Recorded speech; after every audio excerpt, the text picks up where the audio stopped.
Did you know that the secret to living longer, eating better and regaining control of your life isn't in a diet, a pill, or a workout plan?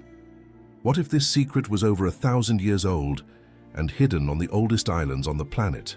There is an island in Japan, a small warm island at the southern tip of the Japanese archipelago. Its name is Okinawa.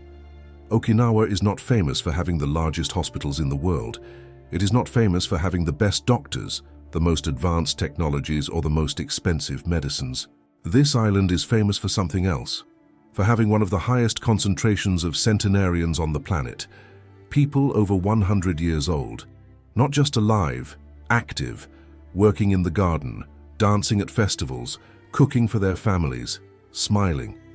Western researchers arrived in Okinawa wanting to understand what is the secret, genetics, climate, water, and when they went to study the culture, the habits, the lifestyle of these people, they found something that none of them expected.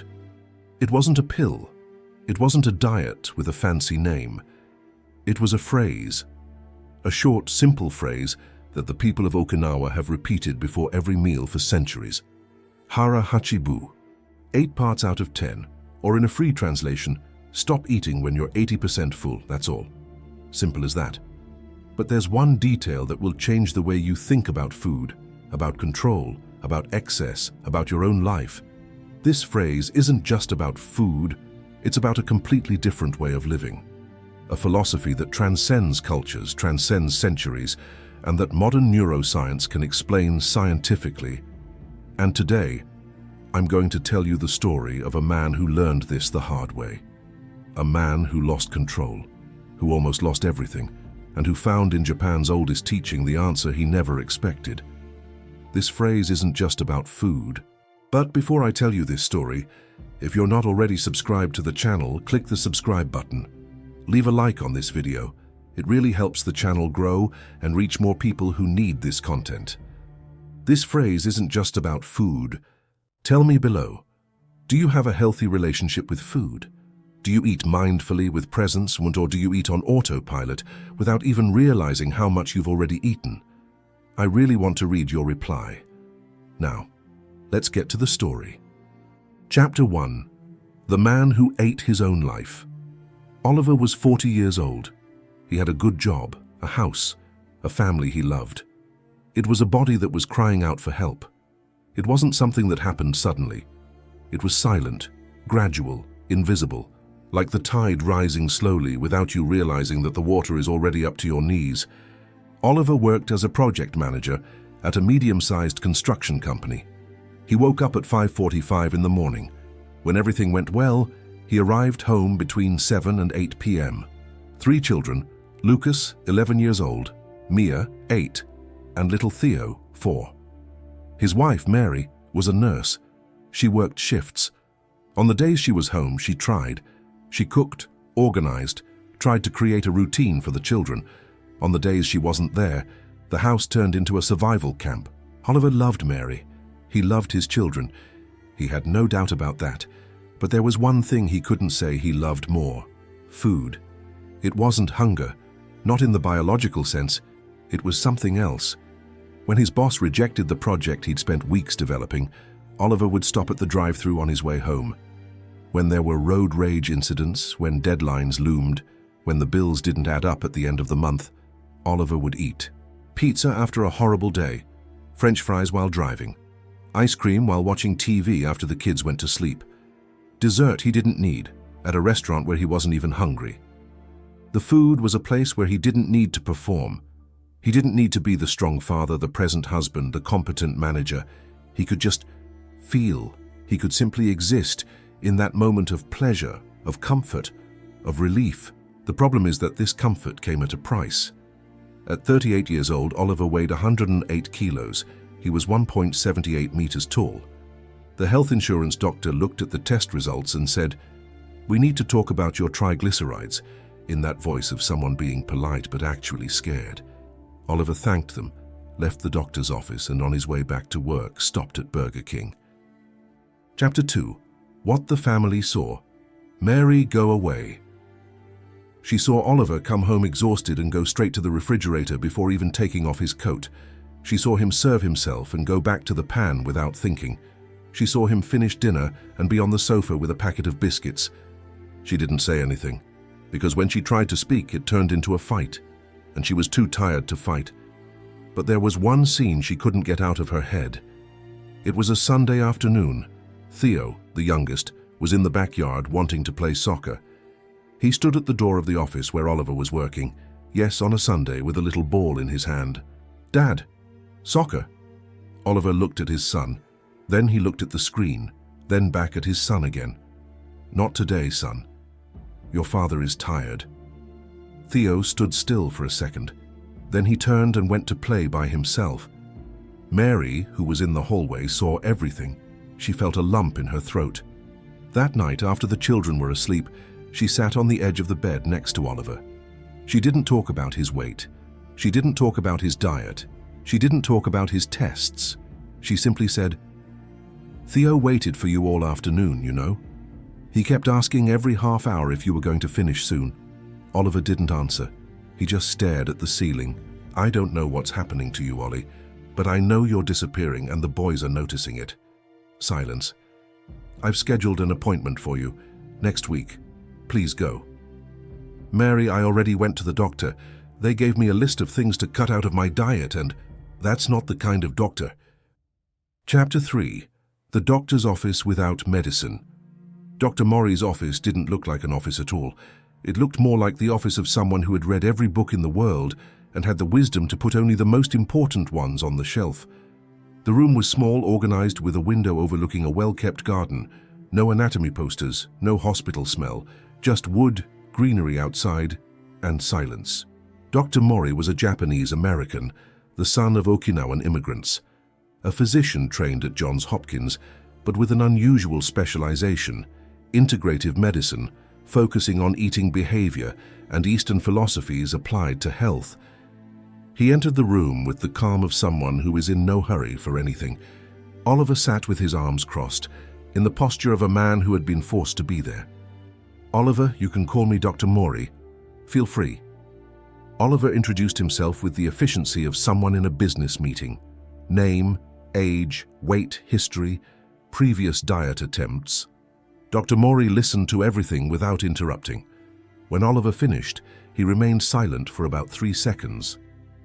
"You've told me a lot about your body. Now tell me something about yourself." Oliver blinked. "What do you mean?" "When you eat more than you need. How are you feeling at that moment? Before you eat, I mean." Long pause. "Tired, frustrated, sometimes angry. And after eating?" "Better for a while." Dr. Mori nodded slowly, as if this answer confirmed something he already knew. "Oliver, I could give you a list of allowed and forbidden foods right now. You'd leave here with an 1-800-calorie plan, a macronutrient chart, and a referral to a nutritionist." Oliver waited for the but. "But you know how this ends.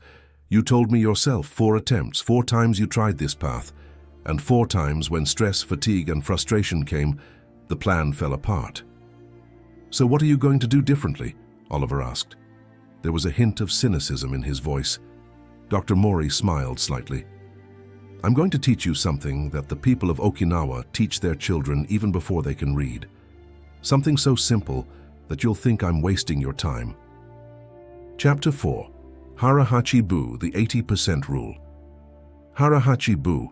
Dr. Mori wrote the 3 words on a piece of paper and pushed it toward Oliver. In Japanese, it literally means 80% belly, the practice of stopping eating when you are 80% full before reaching total satiety. Oliver looked at the paper, then at the doctor. "Is that all?" "This is the beginning of everything." Dr. Mori stood up and walked to the window. Okinawa is an island in southern Japan. For decades, researchers have studied its inhabitants, trying to understand why they live so long, and they found this principle at the heart of their culture. It's not a diet. There's no list of forbidden foods. There's no calorie counting. It's just this: stop before you're completely full. "But how do you know when it's 80% full?" Oliver asked. It was a legitimate question. "That's exactly the right question." The doctor returned to his chair. "You don't know. Not at first, because you've probably never paid attention to it in your life. That hit Oliver in a way he hadn't expected. Think about it. Your brain takes approximately 20 minutes to receive the signal from your stomach that it's full. 20 minutes. If you eat quickly, and most Americans do, you go past the point of satiety before you even realize it. You eat until you're 120%, 130% full, and only realize it when you're already uncomfortable. Okinawans have learned over generations to eat slowly enough to feel that signal coming, to pause before the end, to respect their bodies before they need to scream. Oliver remained silent, processing it all. And does that really make a difference, scientifically? Dr. Mori opened a drawer and pulled out a sheet of paper with data. A 40-year-old man who on average eats 20% more than he needs at each meal, over the course of a year is ingesting the equivalent of hundreds of extra meals, without realizing it, without feeling that he is overdoing it, just because he hasn't learned to listen to his own body. Oliver looked at the numbers, and something inside him began to make sense. Chapter 5. It's not just about eating. Doctor, but I understand the scientific part. The problem is that I don't eat because I'm hungry. I eat for other reasons. I know. So how does this rule solve that? Dr. Mori crossed his arms with a thoughtful expression. Oliver, Hara Hachi Bu isn't just instruction about food. It's a philosophy about moderation, about the relationship between desire and need, about knowing the difference between what you want and what you need. He stood up again. Dr. Mori was the type of person who thinks better in motion. In Japan, this idea of conscious moderation permeates everything. There's a concept called ma, which means space, pause, interval. The Japanese believe that the space between things is as important as the things themselves. The silence between notes is as important as the music. And in terms of eating, this space is the moment before putting more food on the plate. It's the pause between one bite and another. It's the second in which you ask yourself, am I still hungry, or am I eating to escape something? Oliver felt that question land on him with a weight he hadn't expected. And there's more. In China, traditional medicine works with the balance of what they call qi, the vital energy. They teach that excess of food, emotion, or effort blocks this flow, that the body functions best when it is not overloaded, that moderation is not weakness, it is wisdom. In Korea, there's a practice called nunchi, the ability to read the environment, to perceive what's happening around you. At the table, this means eating at the rhythm of the meal, paying attention to your own body, without letting external impulses, stress, habit, or anxiety dictate how much you eat. Oliver was listening with an attention he rarely devoted to anything. What these cultures have in common is something that the modern West has completely lost: the idea that eating is a conscious act, not an automatic response, not an escape, an act of presence, of attention, of respect for one's own body. Silence. Oliver, you don't need to stop eating what you like. You need to start paying attention while you eat. And that changes everything. Dr. Brian Wansink, a researcher of eating behavior at Cornell University, has spent decades studying why people eat more than they need, and what he discovered is disturbing in its simplicity. In one of his most famous experiments, he served soup in bowls that were refilled under the table without the participants knowing. People continued eating, well beyond the point of satiety, simply because the bowl wasn't empty. The stop signal didn't come from the body. It came from the eye. He concluded, most people don't know when they're full. They eat until something external tells them to stop. The empty plate, the finished package, the TV program ending. Hara Hachi Bu is precisely the antidote to this. It transfers control from the external to the internal, from the plate to the body, from habit to consciousness. Nutritionist and researcher Dr. Michelle May, author of the book Eat What You Love, Love What You Eat, describes the state that Hara Hachi Bu seeks as mindful eating, and she documents that people who practice this regularly not only eat less, but report greater satisfaction with their meals. They eat less and enjoy more. Because when you eat slowly, mindfully, without distractions, you truly savor the flavor. You truly live in the moment. The experience becomes richer, not poorer. From a hormonal standpoint, Dr. David Kessler, former commissioner of the American FDA, explains that the stress eating cycle is related to dopamine, the neurotransmitter of anticipated pleasure. When you are under pressure, your brain seeks quick sources of dopamine, and highly palatable foods full of sugar, fat, and salt trigger this response powerfully. But here's the key detail. Dopamine is involved in anticipation, not satiety. The real pleasure begins to diminish after the first few bites. You keep eating, seeking a pleasure that has already passed. This explains why you can eat a whole package of cookies and still not feel satisfied. Hara Hachi Bu interrupts this cycle, not through willpower, but through awareness. Chapter 6. The First Meal. Dr. Mori sent Oliver home with a task, just one. At your next meal, I want you to do the following. When you reach the middle of your plate, stop, put your fork down, take 3 deep breaths, and ask yourself, how am I feeling right now? Just that? That's all. You don't need to stop eating. You don't need to change what's on your plate. Just pause, observe. Oliver thought that was ridiculously simple. That night, Mary made pasta, his favorite dish. The children were at the table. Theo was trying to stack pasta on his fork with the seriousness of an engineer. Lucas and Mia were arguing about which character was stronger in some video game. Oliver helped himself. He began to eat. And in the middle of the dish, he stopped. He placed his fork on the table. He breathed, and he realized 3 things he had never noticed before. First, he was chewing too fast. Almost not chewing, actually. Swallowing. Second, he wasn't tasting anything. He was eating the same pasta Mary had been making for 10 years and couldn't tell how the seasoning was. Third, he was looking at his cell phone. In the middle of dinner with his family, he was looking at work emails. When he took his eyes off his phone and looked at the table, he actually saw Theo trying to get his attention for at least a minute with a fork full of spaghetti, hoping his father would look. Oliver placed the phone face down. That's great, Theo. You did it. The boy's face broke into a smile that Oliver couldn't look at without feeling a pang in his chest.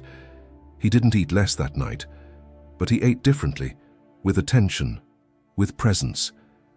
And when he finished, he noticed he was satisfied. Not uncomfortably full, as was usual. Satisfied. Chapter 7. The Battle Royal. But Oliver would be the first to admit that things hadn't gotten easy. The following week, the worst project of his career blew up in his face. A dissatisfied client, an impossible deadline, an overworked team. Thursday night, Oliver arrived home at 9 p.m., the children already asleep, Mary on call. He opened the refrigerator, and he ate. Not a little. Quite a lot. Leftovers from dinner, cheese, that piece of pie that had been sitting around since the weekend. Standing in front of the open refrigerator, in the darkness of the kitchen. When he stopped, he had that familiar feeling, heavy, uncomfortable, and now on top of everything else, angry at himself. He sat at the kitchen table for a while, and he thought about what Dr. Mori had said. Oliver, you're going to slip. That's not a possibility, it's a certainty. The question isn't how to avoid slipping. The question is what you do afterward. He picked up his cell phone and texted the doctor. It was 10 p.m. I failed today. I was stressed and ate much more than I should have. The answer came surprisingly quickly, considering the time. That's not a failure, that's data. What happened before you opened the refrigerator? Oliver thought. He typed, I was stressed about a company project. I felt like I was going to lose control of the situation. And did the food help you? Break. For about 10 minutes, then I started feeling worse. Okay. So what was the food trying to do for you during those 10 minutes? Oliver stared at the question for a long time. It gave me the feeling that I was in control of something. Exactly. When everything outside is chaotic, the act of eating, of picking up, chewing, swallowing gives an immediate sense of agency, of control. That's profoundly human, Oliver. It's not weakness. But Hara Hachi Bu isn't about willpower. It's about replacing that false control with real control. The question you'll learn to ask yourself before opening the refrigerator at a moment like this is, what do I really need right now? But here's something Dr. Mori said in one of the subsequent consultations. that completely changed Oliver's perspective. And it will change yours too. There's a Japanese concept called ikigai. You've probably heard of it. It's often translated as reason for living. But the best interpretation of ikigai, which I've already talked about here on the channel, is a more everyday, more practical one. The people of Okinawa don't think of ikigai as a grand purpose in life.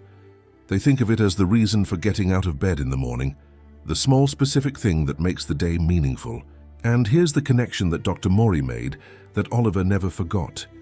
When a person loses connection with their own ikigai, with the things that give meaning to the day, that person begins to seek substitutes: alcohol, overwork, social media, and food. Not because they are weak, but because human beings need meaning. And when meaning is obscured by tiredness, stress, and mechanical routine, the body seeks anything to fill that void. Oliver remained silent for a long moment. So you're saying the problem isn't the food? Food is the symptom. The problem is the disconnection. This kept echoing in Oliver's head for days. Chapter 8. Learning to Feel. In the following weeks, Dr. Mori introduced Oliver to something he called body listening, the practice of pausing in the middle of each meal and asking 3 simple questions. How was I feeling before I started eating? How am I feeling right now in the middle of it all? What do I really need right now? It wasn't meditation or therapy, it was just mindfulness. And Oliver began to notice patterns he had never seen before. When he was angry, really angry, angry at work, angry about a situation, he would eat quickly. He would attack his plate. He would chew forcefully, as if he were punishing the food. When he was sad or lonely, he would eat slowly, almost tenderly, as if the food were a hug. When he was well, truly well, present, at peace, he ate less, effortlessly. He simply stopped when he was satisfied because he didn't need any more. Those observations were like learning a new language, the language of one's own body. "Oh, you're beginning to understand," Dr. Mori said during one of the consultations. "The Japanese have an expression, Hara Hachi Bu. It literally means the stomach rises. It's the expression they use to describe anger. It's no coincidence that the word for anger is the same part of the body where you eat. In ancient Japan, there was a deep understanding that emotion and digestion are connected.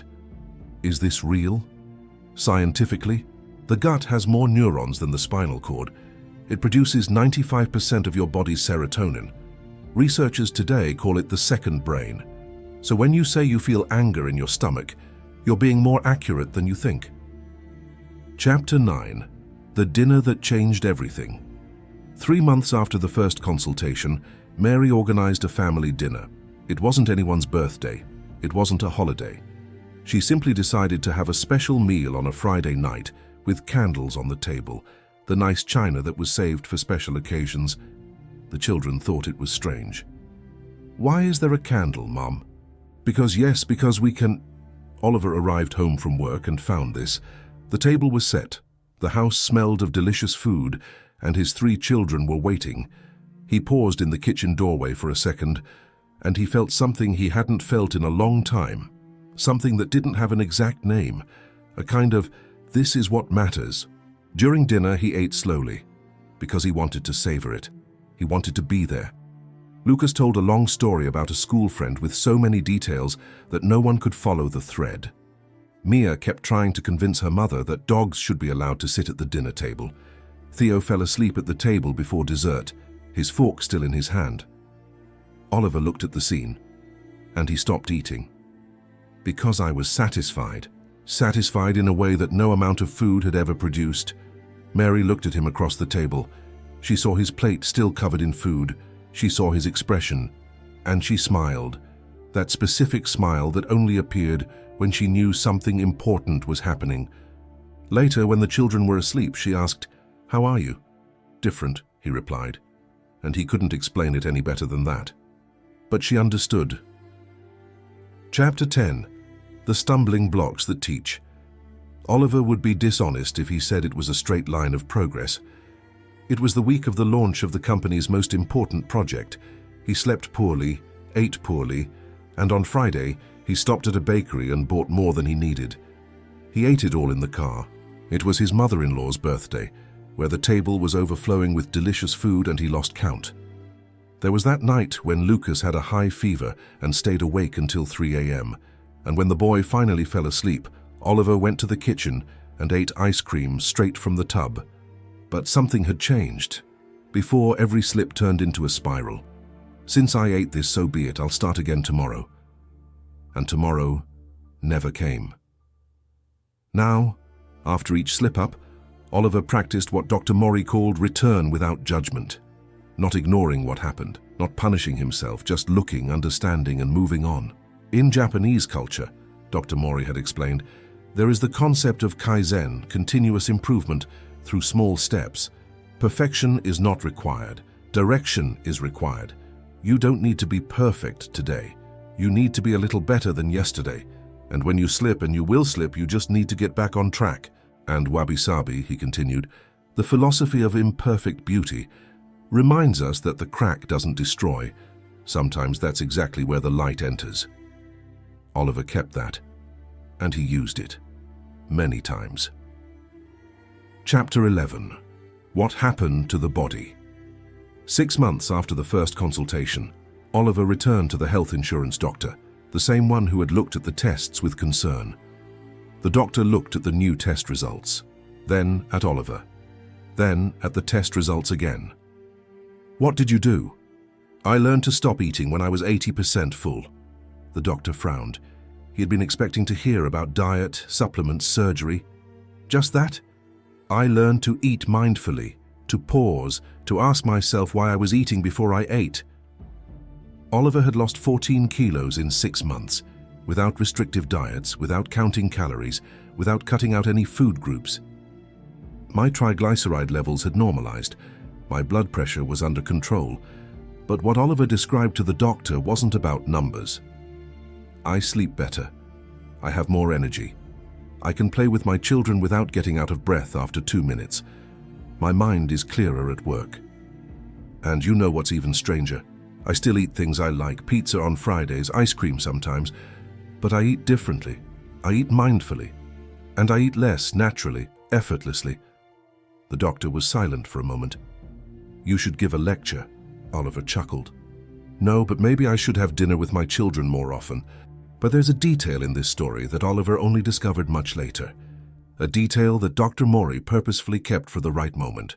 Okinawa, the island where Hara Hachi Bu originated, has undergone a transformation in recent decades. With globalization, the arrival of fast food, and the influence of American culture, especially after World War II when American military bases were established on the island, the eating habits of young Okinawans have changed, and with them, the health indicators. The younger generation in Okinawa today doesn't live as long as their grandparents, not because genetics have changed, because habits have changed, because Hara Hachi Bu was abandoned. This is both devastating and hopeful. Devastating because it shows that no cultural heritage can withstand neglect. Hopeful because it shows that the problem was never genetic, never destiny, never something beyond our control. It was always a choice made or not made at every meal. Chapter 12. What Oliver learned about control. A year after starting with Dr. Mori, Oliver was having a different kind of conversation with the doctor. It wasn't about food anymore. It was about work, about how Oliver realized that the same patterns that led him to overeat appeared in other areas of his life. He worked himself to exhaustion because he didn't know how to stop. I accepted more projects than I could deliver because I didn't know how to say no. I stayed on my phone until midnight because I couldn't disconnect. Hara Hachi Bu, doctor, it's everywhere. Dr. Mori smiled like someone who had been expecting that observation for months. Now you understand, the 80% rule isn't just about food, it's about your relationship with excess, with the idea that more is always better, with the difficulty of stopping when something is good enough. In Japan, this wisdom is everywhere. In the Zen garden, where empty space is as important as the stones. In the tea ceremony, where every gesture is calculated, without excess.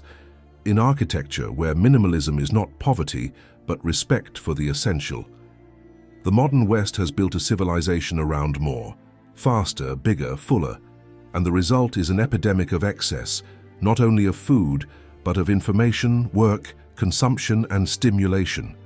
Hara Hachi Bu invites you to ask the most subversive question in modern culture. Is enough already enough?